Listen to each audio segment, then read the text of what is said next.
At yung ano pala natin, yung vacuum gauge natin ay sa outlet natin nilagay, no? Dito. Yung drawing kasi natin kanina, dito natin nilagay yung ating vacuum gauge. Which is supposed to be dito natin nilagay sa may outlet. Kasi dito, ang pressure dito ay positive. Okay? Hindi siya negative. No? Or dito kasi banda talaga ang pressure ay vacuum. Dito, hindi siya vacuum. No? So, dapat dito natin ilagay yung pressure gauge. Okay? Thank you for watching. Okay, so for number 4, a Kaplan turbine generates 1,800 kilowatt of power under an available net head of 5 meters. The turbine is positioned 2 meters above the terrace. A vacuum gauge is placed at the turbine outlet shows a suction head of 2.8 meters. If the hydraulic efficiency is 80%, nako, may hydraulic efficiency. Calculate the efficiency of the drop tube. Now, patay. Drop tube efficiency, which has an inlet diameter of 2.8 meters. Also, determine the new suction gauge reading if the power developed drops to 900 kilowatts, assuming that the head and speed stay constant. Okay, so yan yung mga given and schematic diagram. Ang hanapin natin ay yung efficiency ng drop tube. Okay, balikan natin yung definition ng drop tube kanina. Ano yung purpose ng drop tube? Para ma-recover yung velocity head. Okay? So, ibig sabihin yan, ang ilalagay natin for the formula ng drop tube efficiency is equal to the head recovered. Kasi yun yung purpose niya. Head recovered. Divided by actual, lagay natin. Hindi yan actual. Velocity head. Okay? Yan. Paano natin masosolve yung yung head recovered? I-apply natin yung Bernoulli's theorem.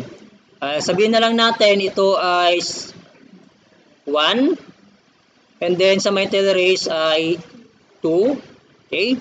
Bernoulli's theorem, anong Bernoulli's equation? P1 over specific weight plus B1 square over 2G plus Z1 equals P2 over specific weight plus B1 square over 2G plus Z2. Okay? Without without loss, no? Di natin consider dito yung losses. Yan. Okay, now, mag-select tayo ng datum line or reference line. Saan banda? Pwede ba dito?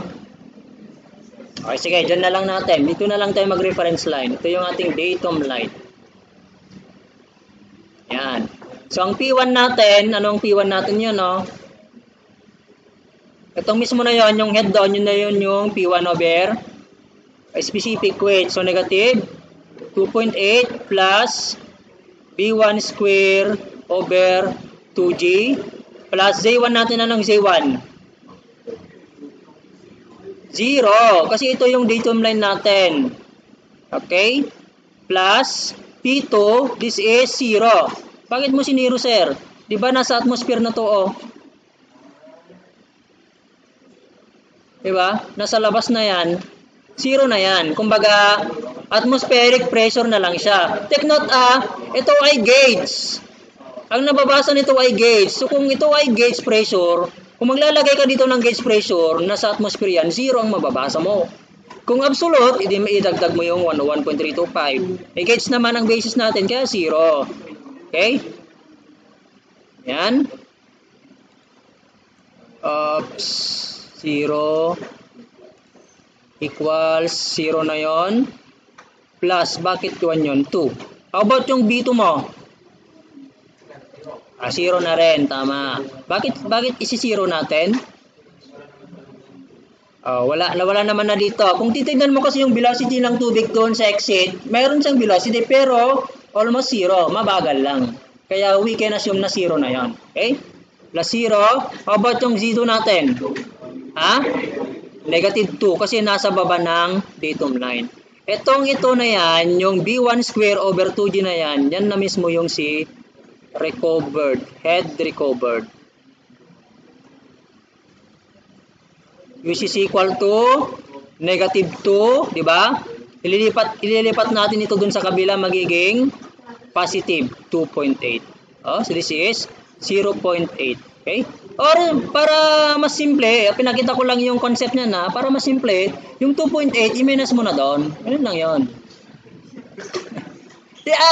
Pinakita ko nga lang yung yung kung paano talaga i-apply yung Bernoulli's equation. Okay?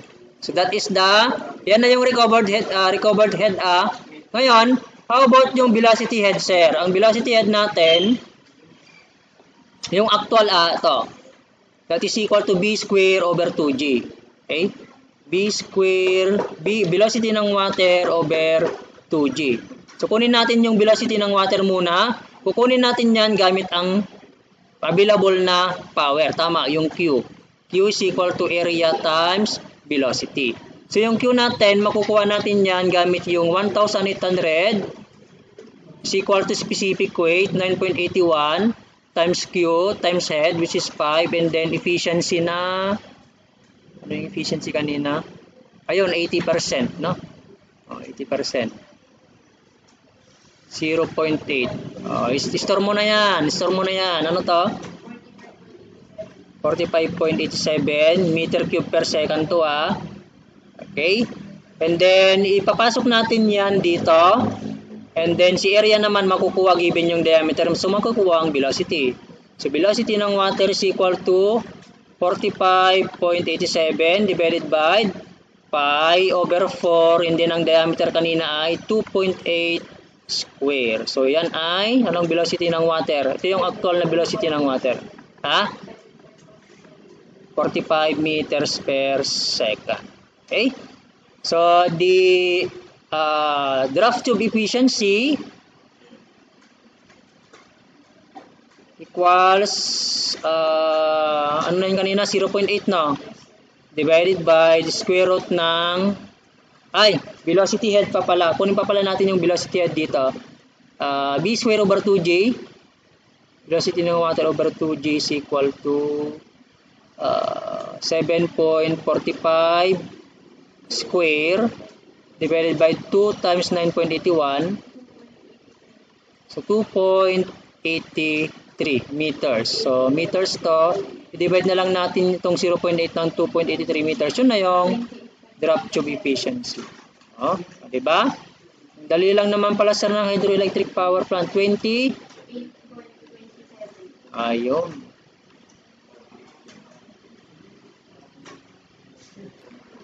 So, follow-up question, also determine the new suction gauge. Okay? Reading if the power developed drops to, sabi niya, 900 kilowatts. Ano daw kaya yung mababasa natin sa gauge kanina, 2.8. Okay? Ang power ay 1800. Ano kaya? Kapag ibababa natin sa 900 kilowatts, assuming that the head and speed stays constant. So, ang gagawin natin, i-solve natin ulit yung velocity nu. Lagyan na lang natin dito. Velocity ng water, nu, ay equal sa, kunin natin yung Q. Ano na yung Q kanina? That is equal to 900 divided by, diba? 9.81 times head 5 tapos 0.80 yun kanina. Ayan. Yan na yung Q mismo, di ba? Power is equal to specific weight Q head. Di ba? Yan na yan. Divided by area pi over 4 diameter is 2.8 square. Ano yung velocity nyo?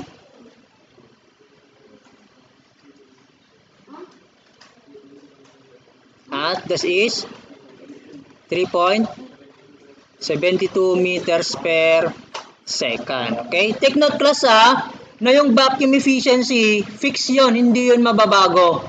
Kahit baguhin natin yung power output, siya pa rin yung vacuum efficiency. Okay? Ang nababago lang talaga dyan ay yung mababasa ng gauge pressure. Okay?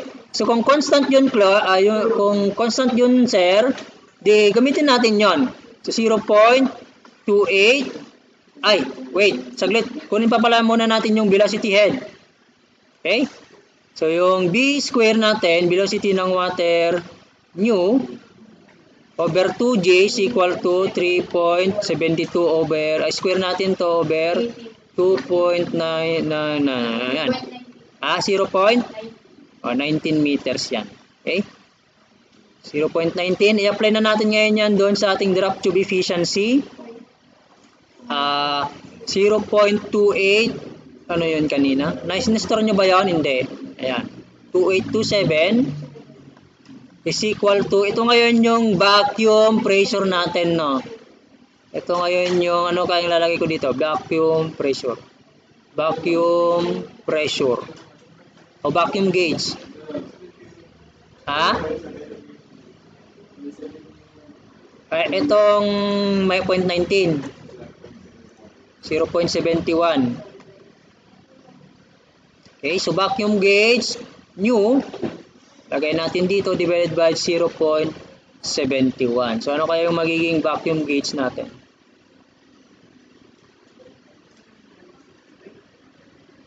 Nu. 0.2 meters. Negative na pala ito. Lagyan natin ng negative. Kasi negative naman talaga yon. Ay, wait. Wait, yung ano pala to? Yung tama, ito yung vacuum natin. Pero ang tinatanong ay yung hindi siya ano, ito pala recovered pala dapat to. No, recovered. Recovered. Okay? So ano ngayon yung this is recorded. Recovered. Gain na lang para mas makonti yung sulat ko. Gain. Ngayon, ang new na vacuum natin is equal to ano? Di ba dagdag lang natin yon?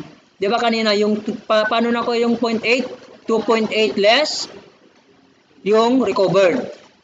2.8. Tama, 2.8 minus 2. Yun yung 0.8 recover. So, paano natin makukuha ngayon yung new na vacuum? Pwede 2 plus 0.2. Yan na yan. Ganun lang kasimple.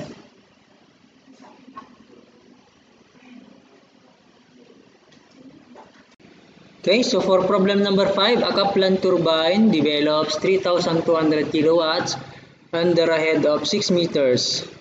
It uses a draft tube whose inlet diameter is 3.2 meters and is positioned 2 meters above the tail race. A vacuum gauge connected to the draft tube outlet shows that the reading of 4.8 meters of water. Assume the draft tube efficiency is 78%. Calculate the overall efficiency of the turbine. Okay, ayan. Punta tayo dito. So, ito yung mga given. The brake power is 3,200. Okay. Yung head is 6 meters. Yung diameter ng inlet or yung diameter ng penstock 3.2. Yung taas ng turbine doon with respect to the tail race is 2 meters. Yung vacuum gauge natin is 4.8 meters. Draft tube efficiency is 78%. So hanapin daw natin yung turbine efficiency. Okay?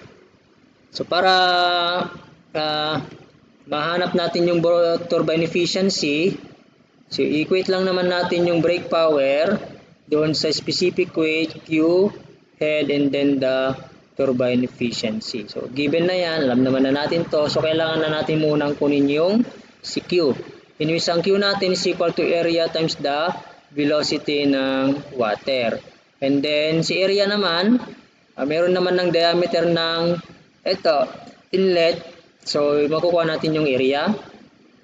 Okay? So, then, so yung velocity ng water, kailangan din kunin. So, doon na natin i-apply si draft tube efficiency, in which draft tube efficiency is equal to the gain head divided by velocity head, no? Velocity head. of water. Or pwede na natin i-diretso ito na 0.78 is equal to, i-minus lang natin ito doon kay Z. Okay, so magiging 4.8 less 2 is 2.8 meters. Divide natin ng square root ng 2gh. Okay? Yan, square root of 2gh. Diba ganun naman, ang velocity head is equal to v square over 2g. So para makuha yung velocity, that is equal to square root of 2gh, no? Yan. Ito, o head. Or yung head dito, or yung velocity head, that is v square over 2 times 9.81. So makukuha natin dyan na velocity ng water is that is equal to 8.39 meters per second. Okay? Then masasolve na rin natin ang Q. Ang Q natin is equal to area pi over 4, diameter 3.2 square times the velocity which is 8.39. This is equal to 67.48 cubic meter per second. Okay, so equate na natin yung 3,200 is equal to specific weight 9.81, Q 67.48, and then head 6, and then the turbine efficiency or the overall efficiency of the turbine, okay, which is equal to 80.57%. Okay, now